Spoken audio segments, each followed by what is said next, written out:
साल की सरकार में ना साबित कर दिया, जिसकी लाठी उसी की भैंस। तो हम पूरी तरह से दिल्ली वासी हैं। तो ये बताइए, कहाँ जाएंगे? ये छोटे छोटे बच्चे, मेरा ये लड़का गवर्नमेंट स्कूल में पढ़ता है, ये मेरी वाइफ, एक मेरी लड़की 13 साल की, कहाँ जाऊँगा मैं? ये कहा जाता है। मैं मोदी सरकार से अवैध की परिभाषा जानना चाहता हूँ। नमस्कार, 4 PM दिल्ली देख रहे हैं आप और मैं हूं आपके साथ शाहीन खान। इस समय मैं दिल्ली के भूमिहीन कैंप पे मौजूद हूं। ये भूमिहीन कैंप पिछले कई दिनों से सुर्खियों में है क्योंकि यहाँ पर एक बार फिर से बुलडोज़र चलाने के आदेश दे दिए गए। DTA के आदेश पर यहाँ पर जल्द ही बुलडोज़र चल जाएगा, लेकिन उससे पहले इस मामले पर सियासत भरपूर हो रही है। दिल्ली की पूर्व मुख्यमंत्री आतिशी मार्लेना यहाँ पहुँचती हैं और उनके साथ पुलिस द्वारा काफ़ी झड़प होती है। उसके बाद से और भी ज़्यादा मामला बढ़ जाता है। आम आदमी पार्टी की तरफ से गंभीर आरोप लगाए गए हैं कि इन कैंपों में रह रहे लोगों को बेघर करना चाहती है भारतीय जनता पार्टी। तो वहीं दिल्ली की मुख्यमंत्री कह रही हैं कि जहाँ जहाँ बुलडोज़र चल रहा है वो हाई कोर्ट या सुप्रीम कोर्ट के आदेश पर चला है। दिल्ली सरकार का इससे कोई लेना देना नहीं। ऐसे में इन लोगों से जुड़ते हैं कि वो जब आतिशी यहाँ पर आई क्या कुछ हुआ, और अब आतिशी जाने के बाद ये लोग कितने ज़्यादा जो है विश्वास से भरे हुए हैं। क्या कुछ लग रहा है, क्या बुलडोज़र यहाँ पर पूरी तरीके से चल जाएगा या घर बच जाएंगे? क्या नाम भैया आपका? मैम मेरा नाम अनिल कुमार है। अनिल कुमार जी, तो आपका घर है यहाँ पर? मेरा घर भी है मैम। मेरे को ना राशन कार्ड की वजह से रिजेक्ट किया गया है। अच्छा, यानी सर्वे में आपका नाम नहीं आया राशन कार्ड की वजह से? हाँ जी, हाँ जी, हाँ जी। अच्छा, आज जी सर्वे में नहीं, सर्वे तो मेरा हुआ था। अच्छा। सर्वे हुआ था। सर्वे होने के बाद मेरा मतलब विकास सदन में पेशी भी हुई। उसके बाद इन्होंने सीधे बोला कि राशन कार्ड की वजह से आपको रिजेक्ट किया जा रहा है। अच्छा। जबकि मैं पिछले 27 साल से राशन कार्ड पे मेरा नाम है। मैं दिल्ली के अंदर 4 किलो गेहूँ और 1 किलो चावल जो हमें मिलता है हर महीने मेरे नाम से मिलता है। राशन कार्ड पे ही लेते? पिछले 27 साल से मिल रहा है। और मैं दिल्ली में राशन खा रहा हूँ, लेकिन ये लोग कहते हैं कि सेपरेट राशन कार्ड चाहिए। अच्छा। अब मैं ये कहना चाहता हूँ कि 2008 में जो सेंट्रल गवर्नमेंट हमें कोटा देती है, 72 लाख दिल्ली का कोटा है राशन का, 72 लाख लोगों का कोटा पूरा हो चुका था। उसके बाद 2008 से राशन कार्ड दिल्ली में नहीं बनते। दिल्ली में राशन कार्ड कैसे बनते हैं? कुछ ऐसा होता है कि APL से लोग BPL में जाते हैं, BPL से APL में जाते हैं, तो कुछ कोटा ऊपर से आता है सेंट्रल गवर्नमेंट की तरफ से। तो किसी किसी विधानसभा में 150 लोगों का बन के आ जाता है। वो भी उनका आता है जो आज से 15, 16 साल, 17 साल, 12 साल, 13 साल पहले अप्लाई कर चुके हैं। अब मैं ये बताइए मैम, 2008 से राशन कार्ड नहीं बन रहा। हाँ। 2008 में हमारा मतलब राशन कार्ड नहीं बन रहा। 2013 में मेरी शादी होती है तो मैं सेपरेट राशन कार्ड कहाँ से दिखा दूंगा? और प्लस में ये DUSIP की एक पॉलिसी है, राशन कार्ड के अलावा भी इसमें साफ साफ तौर पे ये वाली कॉलम में लिखा हुआ है कि झुग्गी झोंपड़ी निवासी 2012, 13, 14, 15 से पहले कभी भी हम लोग दिल्ली में यदि वोट करते हैं तो हम प्रॉपर यहाँ के वासी हैं। और इसके आधार पे इसमें साफ लिखा है, एक भी नीति में यदि हम पास होते हैं या एक भी नीति में हम मतलब वो हैं DUSIP के अंतर्गत आते हैं तो हम पूरी तरह से दिल्ली वासी हैं। तो ये बताइए, जो पूरा आप कागज़ दिखा रहे हैं, जो हमें समझा रहे हैं, हमारे जरिए दर्शकों सबको समझा रहे हैं, जो लोग दूर से देख रहे हैं कि दिल्ली में क्या चल रहा है, क्या ये चीज़ें सरकार या फिर कोर्ट के अंदर नहीं समझा पा रहे हैं? मैम कोर्ट के अंदर तो हमारे वकील साहब ने सब कुछ समझाया। शुरू से अभी तक बहुत मत्थापच्ची हुई। 7 तरह की कैटेगरी में हमें बांटा गया है। 7 कैटेगरी में एक कैटेगरी ऐसी थी सर्वे वाली। वो मतलब 100 से ज़्यादा लोगों का इन लोगों ने सर्वे नहीं किया था, और सर्वे भी इन्होंने करवाया था प्राइवेट एजेंसी से, जो कि पूरी तरह से इनलीगल है। स्कूल और कॉलेज के लड़के आए थे, 16, 17 साल, 18 साल के लड़के आए थे। वो हमारी झुग्गी का 2019 में सर्वे करके गए। उसके बाद ये लोग सर्वे करने के बाद कहते हैं कि 7 तरह की कैटेगरी में हमें रिजेक्ट किया जाता है। एक कैटेगरी ऐसी थी कि उसमें 100 से ज़्यादा बंदे सर्वे में छूटे हुए थे। ठीक है। तो 2 साल लगा गए। अभी बताइए, जैसे 11 तारीख के आदेश दिए हुए हैं इसको तोड़ने के लिए, इस बीच आतिशी जी यहाँ पर पहुँचती है। हमने तस्वीरों के जरिए देखा कि किस तरीके से उनके साथ भी हाथापाई होती है, दिल्ली पुलिस उनको डिटेन कर लेती है। ये क्या पूरा मामला हुआ और अब आप लोग कैसे देख रहे हैं? क्या पूर्व मुख्यमंत्री आपके साथ खड़ी है और दिल्ली की मुख्यमंत्री पीछे हट रही है? मैम हम ये कह रहे हैं, आतिशी जी तो मतलब साथ दिया है उन्होंने, इसलिए लास्ट टाइम पे भले आई हमारे साथ, लेकिन आई उन्होंने साथ दिया।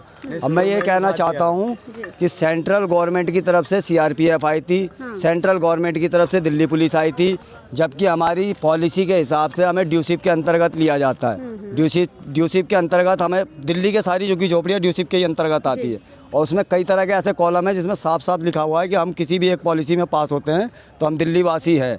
अब ये आतिशी जी का जो मैटर है मैम, आतिशी जी आई थी हमारे मतलब क्या आप लोगों के साथ भी दिल्ली पुलिस ने? हमें आतिशी जी को हमने इसलिए अप्रोच किया था कि मैम यहाँ पे विधायक भी है यहाँ की, विधायक भी है, वो कालका जी से विधायक है। हमारी जो कल की पिटीशन दायर हुई है डबल बेंच में, हमने पिटीशन कल दायर की है। बहुत नानुकुर के बाद जज साहब ने हमारी पिटीशन को कबूल किया।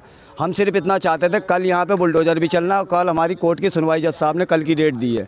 हम सिर्फ इतना चाहते थे कि आतिशी मैम आप 4-5 घंटे के लिए सिर्फ बुलडोजर कार्रवाई रोक दें, कल हमारी पिटीशन वहाँ पे पूरी हो जाए, सुनवाई हो जाए। यदि डबल बेंच हमें बोलेगी तो हम बिना बोले अपना सामान उठाएंगे और यहाँ से चलते यानी बनेंगे। कि कोर्ट का सम्मान करते हुए लोग कह रहे हैं कि कोर्ट पर सुनवाई होने दीजिए। कोर्ट की सुनवाई से पहले जो जल्दबाजी देखने के लिए मिल रही है कि जो बुलडोजर है वो पहले पहुंच जाता, उससे कहीं ना कहीं ये लोग निजात चाहते थे, जैसे इन्होंने पूरा बताया। कुछ महिलाएं भी यहाँ पे, आप लोगों का घर भी यहाँ पर है? हाँ यही है हमारा। आपका घर भी यहीं पे? तो कितने सालों से आप यहाँ रह रही है? कितने सालों से रहते हैं हम तो 20-21 साल से ही। तो ये अचानक क्यों आप लोग गैर कानूनी हो गए हैं? दिल्ली की मुख्यमंत्री कह रही हैं कि कोर्ट के आदेश पे बुलडोजर चल रहा है, आप लोगों को क्या लगता है? ये बताएंगे सुन चलिए कोई नहीं, आप बताएं। क्या आपको क्या लग रहा है, किसके आदेश पे सब कुछ हो रहा है, कौन करवा रहा है? ये केंद्र सरकार करा रही है, और कौन करा रहा है? केंद्र सरकार करा रही है आपको ऐसा लगा। लेकिन मोदी जी ने तो कहा था जहाँ झुग्गी वहीं मकान देंगे आप लोगों को। मोदी जी झूठ बोलते, झूठ बोलने वाले सब कुछ नहीं आता उनको, समझिए। और यहाँ इंसान कब से रह रहा है, यहीं ही पैदा हुआ, यहीं बूढ़े हो गए, यहीं मर के निकल भी गए। वो कह रहे हैं यहाँ सब अवैध है, कहाँ से कुछ अवैध दिख रहा है? हाँ ये अवैध किसे कहा जाता है? मैं मोदी सरकार से अवैध की परिभाषा जानना चाहता हूँ। अवैध उसे कहा जाता है इनक्रोचर को, जिन्होंने अवैध अतिक्रमण किया हो। हमें वीपी सिंह ने 1975 में यहाँ पे बसाया था, बाकायदा हमें टोकन दिया गया था और 150 की एक पर्ची बनाई गई थी। उसके आधार पे ये 1990 में जब आग लगी थी तो वीपी सिंह, हमारे विश्वनाथ प्रताप जी यहाँ पर आए थे, यहीं पे बाकायदा प्रोग्राम हुआ था। उन्होंने हमें 150 वाली एक पर्ची दी। कि मालिकाना हक आप मालिकाना हक उन्होंने, कोई किसी की जमीन पर नहीं। एक प्रधानमंत्री हमें यहाँ पर बसाता है और दूसरा हमें कहता है कि हम इनक्रोचर है। इनक्रोचर हम कैसे हो गए? वो 1862 जो लोग यहीं के थे, जिनको मोदी जी की सरकार ने फ्लैट की अलॉटमेंट दी है, वो 1862 भी इनक्रोचर हुए। फिर तो हमारे साथ ही खेले कूदे बड़े हुए हैं वो लोग। ये बताइए, इस चुनाव में भी बीजेपी के लोग आए होंगे जहाँ झुग्गी वहीं मकान का बिल्कुल बिल्कुल मैम, रमेश बिदूड़ी जी यहाँ से खड़े हुए थे। रमेश बिदूड़ी के काफ़ी लोग यहाँ पे दिन रात एक किए पड़े थे। चारों तरफ टेंट, समियाना, समोसे, पकौड़े, चाय, नाश्ता खूब चला यहाँ पे। खूब उन्होंने सेवा पानी वोट के समय वोट के समय। अब वोट के बाद कोई एक बंदा बता दे कि रमेश बिदूड़ी का कोई भी एक कार्यकर्ता या कोई भी ऐसा आदमी जो हमारी शुद्ध लेने के लिए आया हो, हमें जानने के लिए आया हो कि यहाँ पे क्या दिक्कतें हैं नहीं है, कोई नहीं आया। और ना तो आतिशी का भी कोई नहीं आया था। वो अब भले हमारी आ रहे हैं। मेरा एक सवाल ये है, दिल्ली की मुख्यमंत्री बार बार सामने आ रही है, पहले कहती है कोई झुग्गी नहीं तोड़ी जाएगी, अब वो कह रही हैं, अब वो जी आ रही हूँ, अब वो कह रही हैं कि सुप्रीम कोर्ट, हाई कोर्ट के आदेश पर ये हो रहा है, सरकार कुछ नहीं कर रही। Ma'am supreme court ma'am Delhi high court के आदेश पे तो हम पूरा सम्मान करते हुए, काफ़ी लोग यहाँ से कमरा खाली करके अपने अपना घर खाली करके चले गए। हम पूरा सम्मान करते हैं दिल्ली हाई कोर्ट का, और हम सिर्फ इतना चाहते हैं कि एक बार और हमें डबल बेंच में मौका मिले और उसके बाद हम खुद ही निकल जाएंगे यहाँ से। सुनवाई तो मैम होने दीजिए, फिर उसके बाद चलेंगे। जैसे आपने बोला कि रेखा गुप्ता जी ऐसा बोल रही है, रेखा गुप्ता जी अभी जो वजीरपुर की झुग्गियाँ टूटी थी, वहाँ आम आदमी पार्टी के सांसद जी संजय सिंह जी आए थे। तो वहाँ पर जी जब वो आए, पहले उन्होंने करी, फिर दूसरी पहल रेखा गुप्ता जी ने करी। रेखा गुप्ता जी बोलती है कि अरे ये तो आम आदमी पार्टी वाले तो ऐसा बोल रहे हैं, तो भ्रम तो आप फैला रहे हो। झूठ बोल के वोट ले लिया। जहाँ झुग्गी वहीं मकान, मोदी जी का वादा है घर देंगे सबको।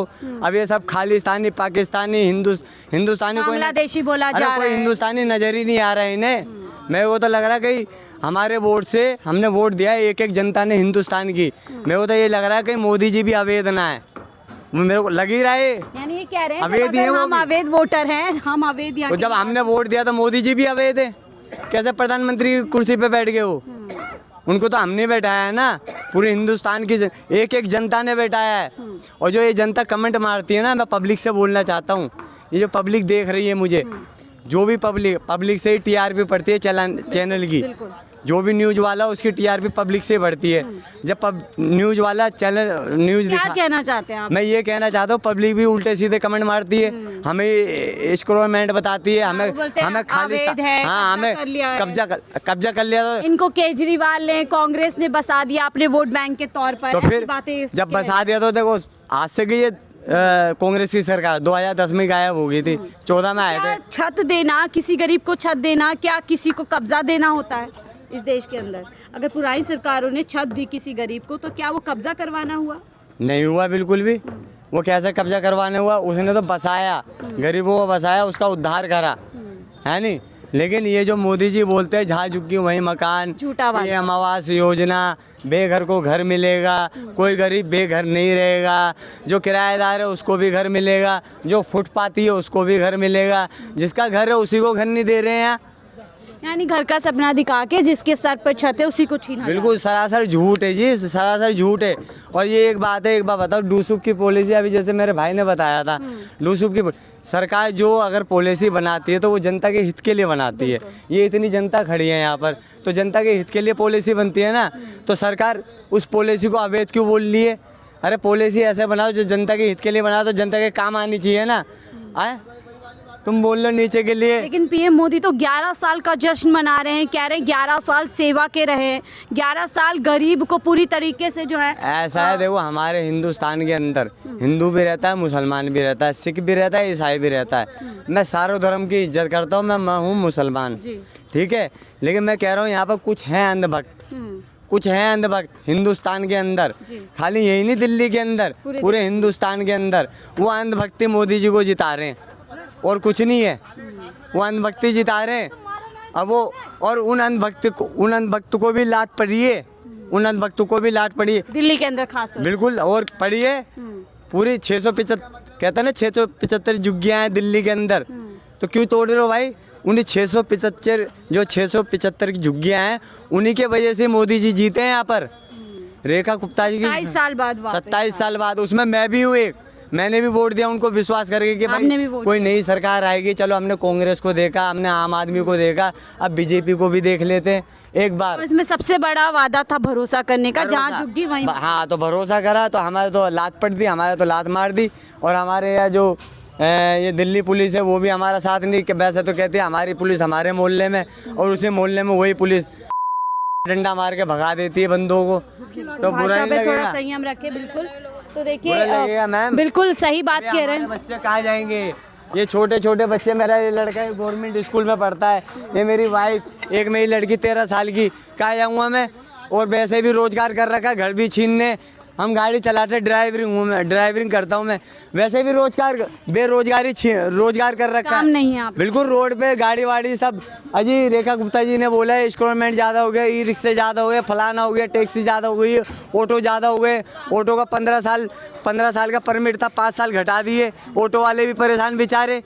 जो ऑटो वाले हमारी बुराई करते थे ना, मैं ऑटो वाले की बुराई नहीं करूँगा, मैं ऑटो वाले की तारीफ करूँगा, क्योंकि भाई वो रोजगार है, उनको वो मजदूर है बेचारे, कमा रहे खा रहे, कैसे भी किस्त पे लिया, वो मेहनत मजदूरी करके अपने किस्तों भर रहे हैं। ऐसे हम भी गुप्ता आती हैं बतौर मुख्यमंत्री और एक तरीके से 100 दिन के अंदर सब तहस नहस कर रही है। बिल्कुल 100 दिन का काम दिखा रहे हैं वो दिल्ली वालों को 100 दिन का काम दिखा रहे हैं। दिल्ली वालों को, यहाँ पर कई हैं ऐसे बंदे जो दिल्ली वालों को 100 दिन का काम दिखा रहे हैं। कह रही है 100 दिन सेवा के रहे, जनता की सेवा। 100 दिन क्या सेवा? ये सेवा होती है? 100 दिन की ऐसी सेवा होती? 100 दिन की सेवा होती ना तो 2 साल से केस चल रहा है दिल्ली हाई कोर्ट में, है।